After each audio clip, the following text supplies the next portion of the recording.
Please appreciate this presentation has been prepared with all sincerity and to the best of knowledge of students, teachers, and volunteers. We welcome words of encouragement and also suggestions for improvement. For use in academics or any kind of exams, please verify and correlate with your course books. For becoming an associate and or for sending contributions in different subjects, including storytelling, please get in touch with your brief profile at baskenjoy@gmail.com. So today, we're going to begin by talking about the rise of nationalism in Europe, the first chapter in history. And in order to understand कि nationalism का मतलब क्या है, we first have to talk about where this idea of nationalism first came from. Now, one person who was extremely important in popularizing this idea of nationalism was this man named Frederick Seurat. Frederick Seurat. So this man was a French artist who lived in France from about 1807 to 1887.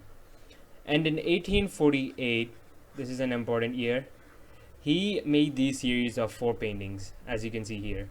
And in these 4 paintings, he depicted his dream world being made up of democratic and social republics. Democratic and social republics. Meaning कि वो ये चाहता था कि दुनिया में बस democracies हों, और वो ये चाहता था क्योंकि उसके टाइम में most of the governments were absolutist. Most of the governments were absolutist. Now, absolutist governments mean that the governments can do whatever they want in however way they want without any restrictions.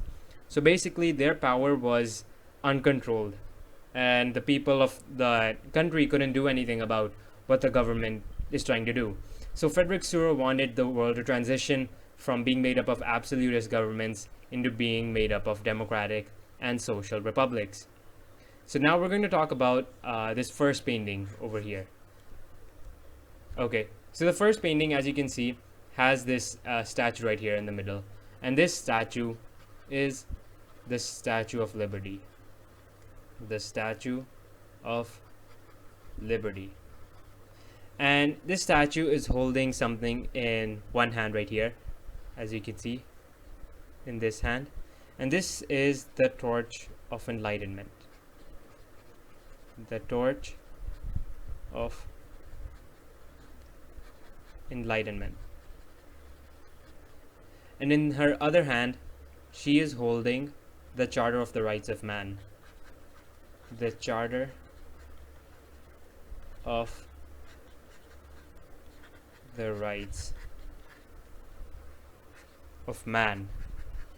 Okay, so that's the Statue of Liberty holding the Torch of Enlightenment and the Charter of the Rights of Man. And in the top over here, you can see that there is Jesus Christ and some angels. Jesus Christ and some angels that are looking upon these rows of people that are marching towards the statue. And these people are made up of Europeans. As you can see, this is the Italian people, and some other are American, and they're just people from a lot of different countries, a lot of different places on earth. But they have one thing in common, and that thing in common is that they all want to be distinct nation states. Now, as you can see, nation states is made up of 2 words. Pehla word है nation और दूसरा word है states. So to understand कि nation states का मतलब क्या है, we'll break it down definition by definition. So पहले we'll talk about what states are. Okay, so a state or a modern state, which is written in NCRT, but both of these mean the same thing. A state or a modern state is a centralized power. A centralized power exercising sovereign control over a defined territory. Over a defined territory. Okay, तो इसका मतलब क्या है? So you can see पहला word is centralized power. Now, centralized power is basically any form of government, any form of central government. For example, in India, we have the central government that's controlling the entire nation of India. So the central government is the centralized power of India. So in a similar way, any central government, we can basically call that a centralized power. Now the second term is sovereign control. So now sovereign control का मतलब है कि it's only the citizens of a country which can make the rules of the country.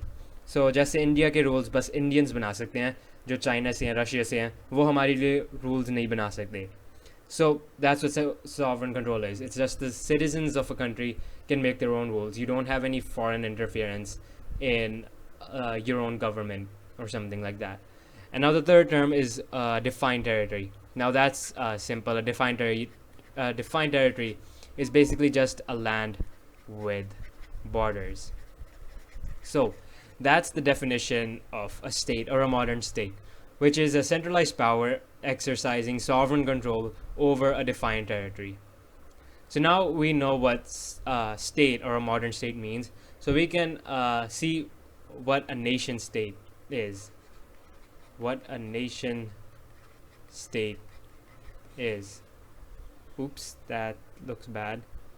Let me just redraw that. Okay.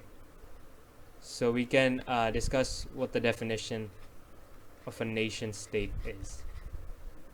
So now, a nation state is a state where the people of the state develop a sense of common identity and shared history.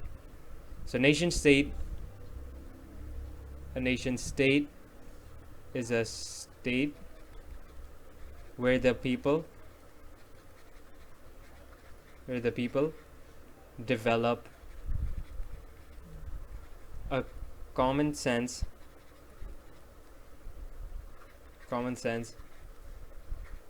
of shared history और identity. तो इसका मतलब है कि nation state में जो country के लोग हैं वो एक कॉमन आइडेंटिटी एंड एक शेयर्ड हिस्ट्री बना रहे हैं.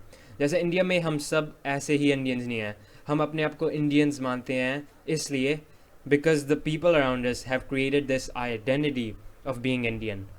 So that's what a nation state is, where the people come together and they decide that they are a part of this country, that that being a citizen of this country means that we should be behaving like this, we should have a personality like this, we should have anthems like this, hymns like this, martyrs like this. So you develop all of those national identities together as people. It's not just the rulers, it's not just the central government that decides what your identity is going to be like. It's the common people that decide what our common identity is going to be like. So in this chapter, we looked at how this term of nation state and nationalism came from. And so in the next topic, we're going to see how different people have created different identities for themselves. And we're going to start off by discussing the French Revolution and how that formed nationalism in Europe.